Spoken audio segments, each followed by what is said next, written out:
Whoa.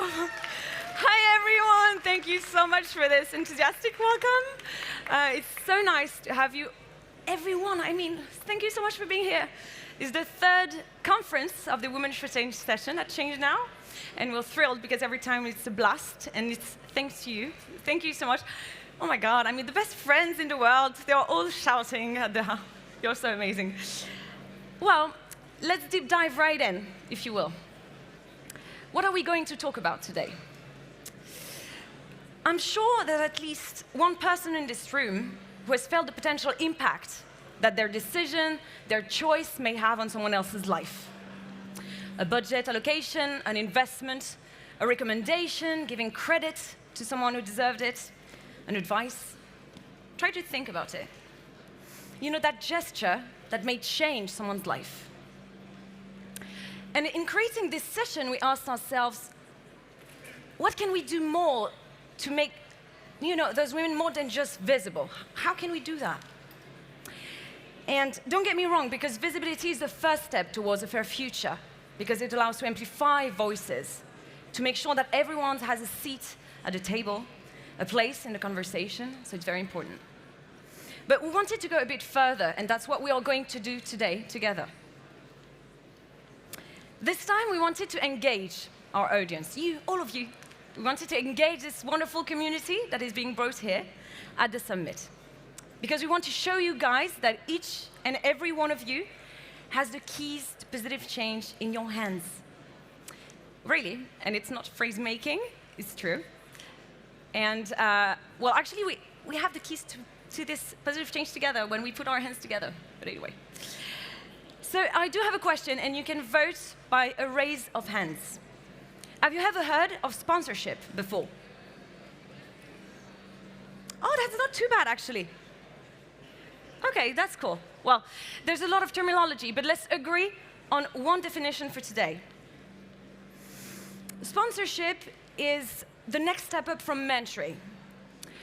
When we try to define it, we say that it's that helping relationship in which powerful people use their personal resources, their personal power, their personal influence to put a woman not just in the spotlight, but in a key role. That makes a difference. So all that, be it in private organizations, public institutions, governments, NGOs, in the innovation space, everywhere. It's about recognition, it's about sorority, it's about solidarity. Because making visible is crucial, but making visible to the right people is even more important, because the right people can actually make a difference. And you guys, you're part of these people, but because believe it or not, we all have something to change somebody's life. So think about this woman who, thanks to your article or your nomination, was able to gain funding and visibility with target audience that were crucial to her project. Think about it. Or think about this colleague whose skills you praised to managers so that she can be given the opportunities, the budget, the place she deserves internally. Or think about that friend to whom you introduced a high-level contact of your network so that to help our project grow. We all have those cases around us, or at least we should be able to have them, because we all have something to share. A bit of light, a bit of influence, a bit of power to shine even more together. So today we want to give you some keys. We want you all to leave this room with a few tips to enhance your power to change things, but also with a concrete roadmap of what you can do to become great sponsors. Because again, believe it or not, you can be a great sponsor. So we will showcase, we will, put on this stage some of the women who are a great source of inspiration for us. And I'm saying some of them, because obviously we can't put them all on this stage and even more on the summit, but give us some time. And so it's the first step at our scale. You'll get to meet them. And before I leave the stage to our amazing speakers and pitchers, and to our wonderful moderator, Joan Michelson, I would like to give credit to someone who has been working with me for a few months. She's called Mathilde Galina. She's right here. And I just want to say, Mathilde, thank you for your light. Thank you for your hard work. You've been an amazing friend, and nothing would have been able without you. So thank you so much. Have a great session.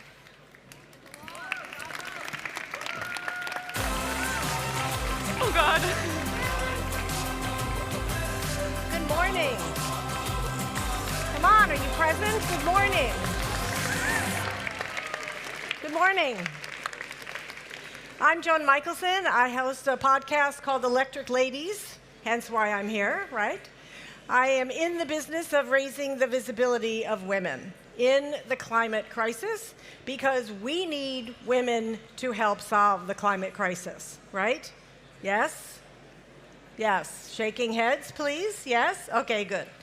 So today we're going to hear from some amazing women. First, we're going to hear pitches from the women who are part of the Shaping Our Future campaign. And then I'm going to have some conversations with some people who can give you specific tips on sponsorship and raising your career, raising your visibility so that you can make more of a difference. Ça va?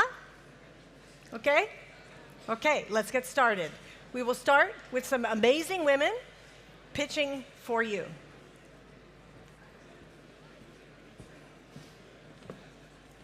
Okay, who is first?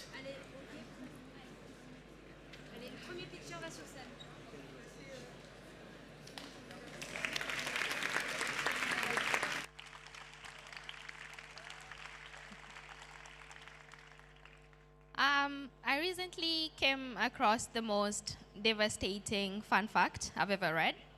And the details of it was a 5-year-old boy smoking 5 packs of cigarettes a day is what is the equivalent of household air pollution in low-income communities in Africa, Southeast Asia, and Latin America. My name is Charlot Magayi. I'm from Kenya. I grew up in Mukuru. It's one of the biggest slums in Nairobi. I was orphaned at a very early age. So by 10, I was already a total orphan, and at 16, I became a teenage mom. So I had to drop out of school to figure out a way to fend for myself and my young daughter. So I got a job selling charcoal. It was also the only fuel I could afford. So my daughter and I kept suffering from respiratory tract infections. And when she turned 2, she suffered a very severe burn injury caused by a traditional stove. This sparked my interest in providing a better cooking technology for my community. I wanted to empower women to be able to provide solutions, but also fight the high cost of fuel that my community was facing. In Africa alone, we have over 1 billion people, and about 750 million of us rely on solid fuels to cook. This results in 1 million deaths every single year. These numbers just keep rising too, because no one's doing anything about it, anything of significance. So I founded Mukuru Clean Stoves, and what we do is we use recycled materials to manufacture improved cook stoves, and then we partner with local women business owners to distribute to the very last mile. We've sold about 275,000 within the last 6 years, impacting the lives of over 1.5 million Kenyans who now benefit from cleaner air within their homes. But, thank you.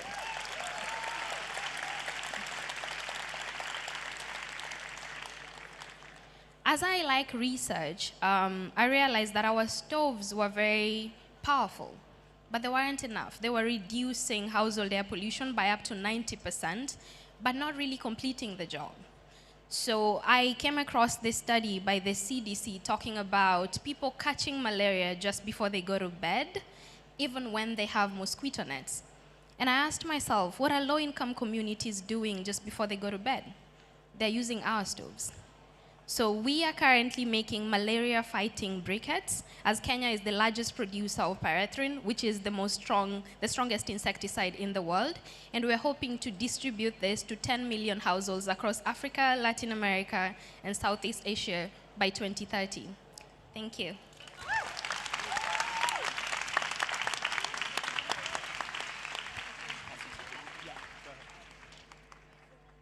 Hi, everyone. Hi, everyone. Good morning. My name is Heïdi Sevestre, and I'm a scientist. What I study is a world that is disappearing. I study ice in the most remote corners of the world, in the polar regions, up north in the Arctic, down in Antarctica, high up on the highest mountains of the world. Today we know that glaciers are some of the very best indicators of climate changes. The more we burn fossil fuels, the more glaciers disappear. And today 2.5 billion people depend on the meltwater from ice and snow. We desperately need to spread the word on the importance of these glaciers. Let me tell you about a country I care deeply, deeply about. The country of Colombia. You wouldn't think of ice in Colombia, but actually there are still tropical glaciers left in the country. Small glaciers high up on these volcanoes. But in Colombia, nobody knows about the glaciers. And if you don't know about them, how can you care? How can you want to preserve them? So with my organization, the Last Tropical Glaciers, we want people to care. Because if science is not communicated, it has no impact. So how do we do this? We want to create the first digital archives of these landscapes. We want to map these glaciers in 3D using 360 technology to give this database to the local scientists, to the local population. Because as Baba Dioum said, a Senegalese engineer, you protect what you love what you understand, and you understand what you are taught. And this is exactly what we want to do. We want to collect the best possible material to not only be of use for the local scientists, but also make sure that we never forget how important these glaciers are.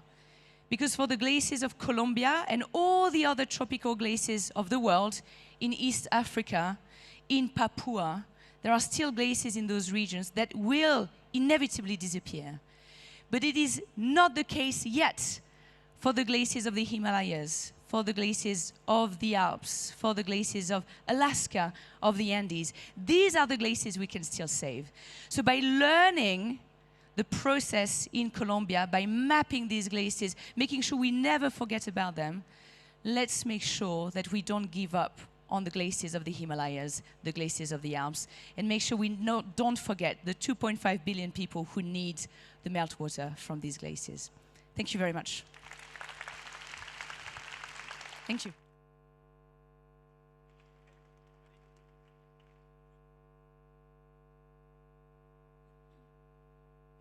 Hello, my name is Ulrike. Thank you. My name is Ulrike, and in the year 2020, I co-founded rrreefs with 3 R's to rethink, rebuild, and regenerate coral reefs. As most of you may know, reefs are the most biodiverse ecosystem we have on our planet. And they're likely really, really important for the health of the ocean itself and thus our health as well. But also, they are our best bet against erosion and coastal flooding due to rising sea levels. The sad part is that if we don't act now, very likely we will lose almost all of the coral reefs in this world within our lifetimes. So my 3 co-founders, 3 amazing ladies, and I, we decided to act. And we developed a system of 3D printed clay modules that can bring back biodiversity in a very short time and grow back living corals in just 6 to 12 months. This is a tiny version, of course. I'm going to put them down. You can look at them later. So in our first experiment that we did in the Maldives, we grew corals the size of a football in just 3 years. And that's without doing anything, just putting these into the water. Then we printed 230 of these, about that size, and we built a 15 cubic meter reef in Colombia on the island of San Andres. That's now thriving with life. And all we have to do is put this structure into the ocean. Nature will take over and bring back abundant life wherever we will put this. So now that we know that this works, we're starting to scale this up. And we're offering our reefs as a service to essentially 2 customer segments. One is straightforward. That's coastal resorts and hotels that need to bring back life around their properties or engage their guests or maybe mitigate damage that was done in the process of building the resort. The second customer segment is a little less straightforward, a bit more pioneering, and that's essentially all companies that are seeking to act on biodiversity before the regulations kick in, kind of like planting trees, but now they're planting corals. Since we started offering this in the middle of last year, we've closed contracts totaling about 250,000 for companies, and I've just sent out 3 offers to private island luxury resorts, totaling another 500,000. So we're really moving. But what we need now is for some of you maybe to come in as investors in our current seed round so that we can bring the cost of production of our modules down and also develop a digital and automated impact data reporting pipeline. We are raising 1 million, and if any of you are ocean lovers with some money on their hands and they want to support us, they want to create a legacy in helping coral reefs, I'm very, very happy to talk to you later. Thank you.